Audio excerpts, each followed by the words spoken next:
Welcome to another edition of Forest Bricks Ministries.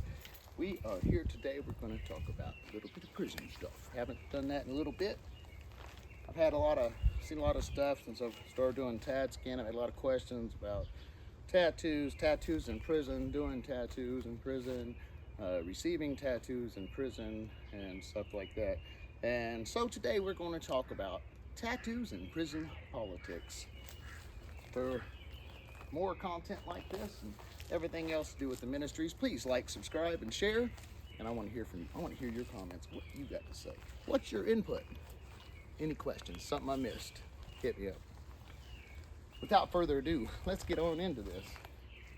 And again, I want another outdoor video. It's kind of a nice day, a little bit warm, but really nice out. And just thought I'd view of the Camaro and the background. It's not a lot, but you know, it's kind of a neat little area. Haven't really done anything out here in the front yard, so thought it'd be a little bit something different too. Prison politics and tattoos. So I had one person ask, so can you just get any tattoo you want in prison? I mean, yes and no. You can do whatever you want, but some tattoos can get you killed, as well as the person who gave it to you. So you got to be really careful. You have to research tattoos, because what sometimes people see as a cool common tattoo really has religious or gang symbolism to it that is insulting to others sometimes when someone don't hold that religion. Let me give an example. Say the raven with on Thor's head, that tattoo, that is a Norse tattoo associated with all your Norse religions, like the Ossatrues and stuff like that. If you have that and you're not Ossatru or even pagan, you could end up with some problems with that. If you're from Ireland, just get you a little tattoo of a clover. Bad idea. You have that clover on you, you go to the joint, you're going to have some answers for that, because that clover is associated with AB.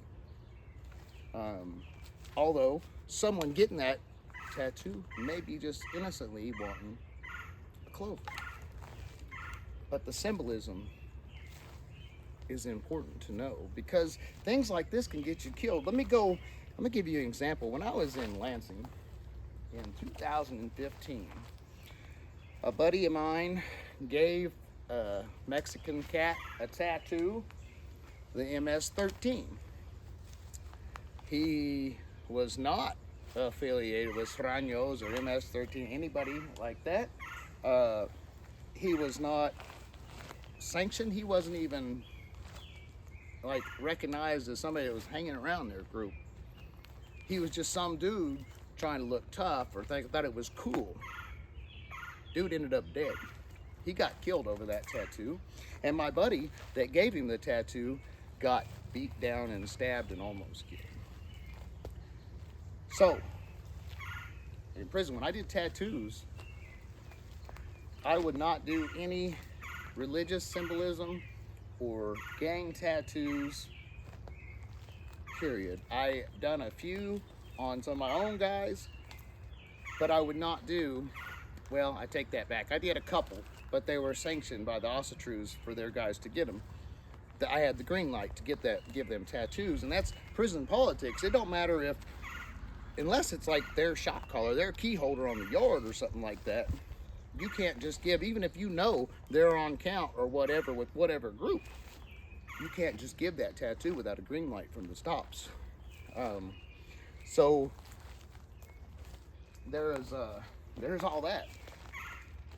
You want to be really careful on your tattoos, especially the gang units and stuff, and the cops and the prison systems have this list of gang tattoos, and some of them aren't even really what they think they are, but that's their interpretation. So you can get in trouble or be put on an STG list for a security threat group, gang point, just for having an innocent tattoo.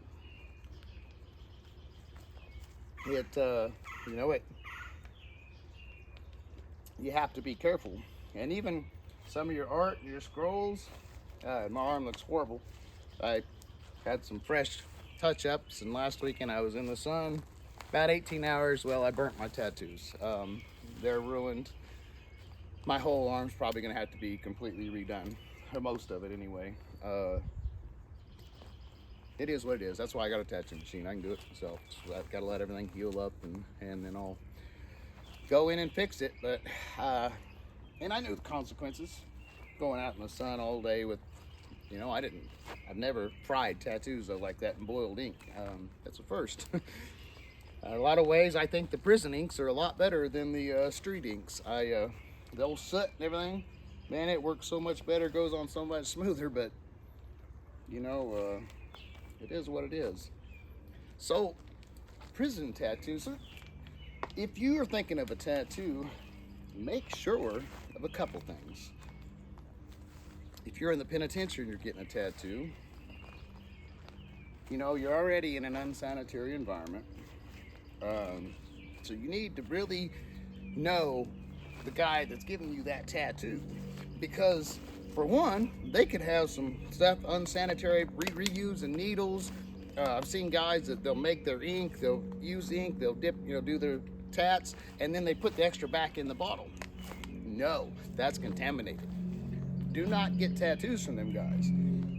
Even if it's a handmade needle from a guitar string, a staple, beading needles, or whatever that used for the tattoos, they need to be as sterile as possible. It's easy to come by people with diabetes in the penitentiary that get shots all the time. So they have the alcohol pads. Heat, light your candle, heat your needles and stuff, burn them to sterilize them as much as possible. Then you put the alcohol over them, clean them, and sterilize them as much as possible. But you gotta watch them guys that, they're real careless on everything. And also you wanna watch those high profile guys. You've got guys that do tattoos that never seem to get busted, but everybody they give tattoos to do. You gotta watch that too. Not only that, the artist, the qualifications of the artist. If you're not careful, you can end up with something like this. Off center, those were supposed to be frosted tip. Dude did such a horrible job, it had to be filled in by someone else, and it's off center and everything, and it just, it kind of, dude ended up like not charging me. Not that he had a lot of a choice, but it's the point. But again, that being said, this is one of my coolest tats, and he did this tattoo and did a wonderful job. So there, you really got to look at your artist's capabilities. And like myself, I'm not much into lettering and stuff like that. That's not my thing. My thing is the skulls and faces and different stuff like that, and the realism and everything, and not lettering. So I wouldn't be the guy you'd want to come to for some lettering. But I'm going to tell you. And if you still like, man, I really want you to do it. Okay, well, I'm going to tell you, I'm going to try it. And I'm hoping it's going to turn out right, because, it's for some reason that lettering is so much different, even tracing. If you print out a stencil and put it on and try it, just something about it is just, I don't know. I fight with it. Maybe that's just something I need to work on. But you've got to know your artist's capabilities. Know that what you're getting. If you have questions of what tattoo you want, find someone you can trust, fellow inmates or whatever, and ask them, hey, this is what I want.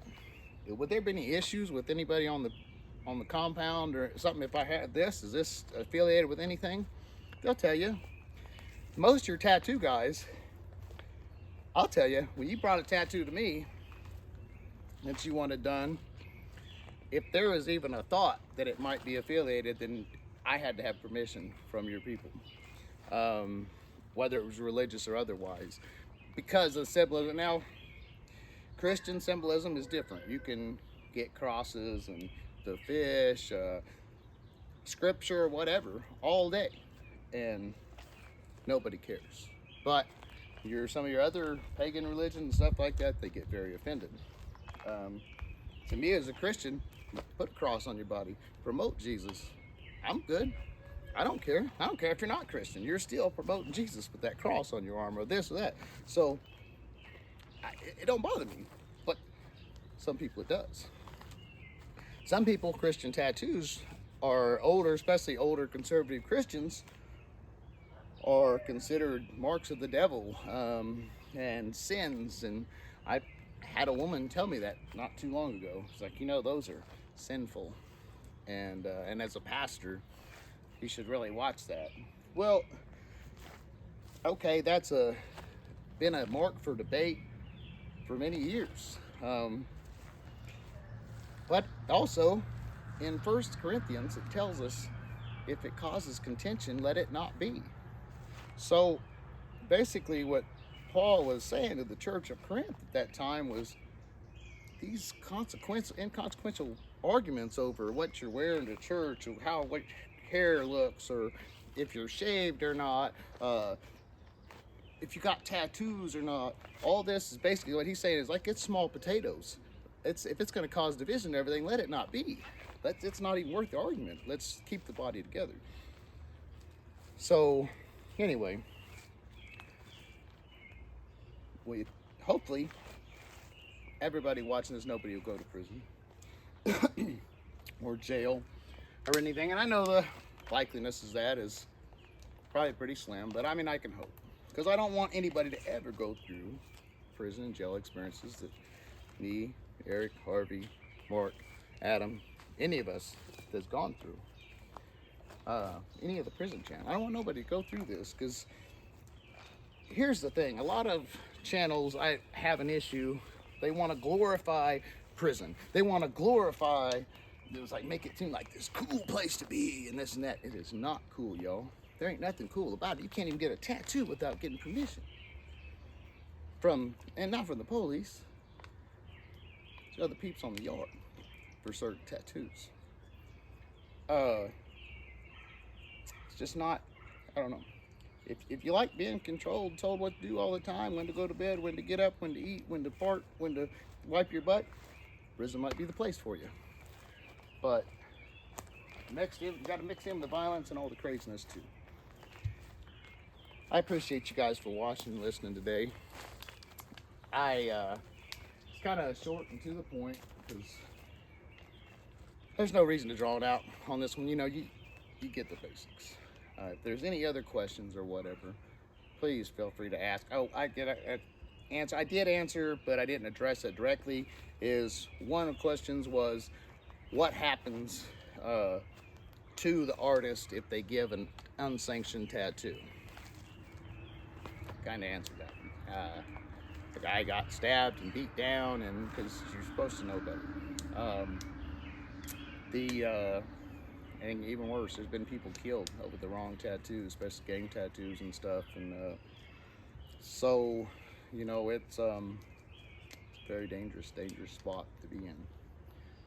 Know what you're getting. Even when you're on the streets, if you're in that criminal lifestyle, if you're doing wrong and there's ever potential you can go to prison, you better be careful what kind of art you're putting on your body, because when you go to the joint, no matter how innocent you think it is, you're going to have to answer for that if it is affiliated with one of them groups. And it may not be a nice association, nice encounter. So, you really got to look at stuff like that. I hope everybody is more blessed than stressed. Let's be like Gandhi says, and be that change that we want to see in the world. That's what we here at Fittest Ministries are doing. We are being that positive change that we want to see in the world. I am your favorite felon, the Rev, Dr. Kev. I have enjoyed this afternoon with you guys. God bless everybody. Everybody enjoy this nice, beautiful weather. Don't get overheated.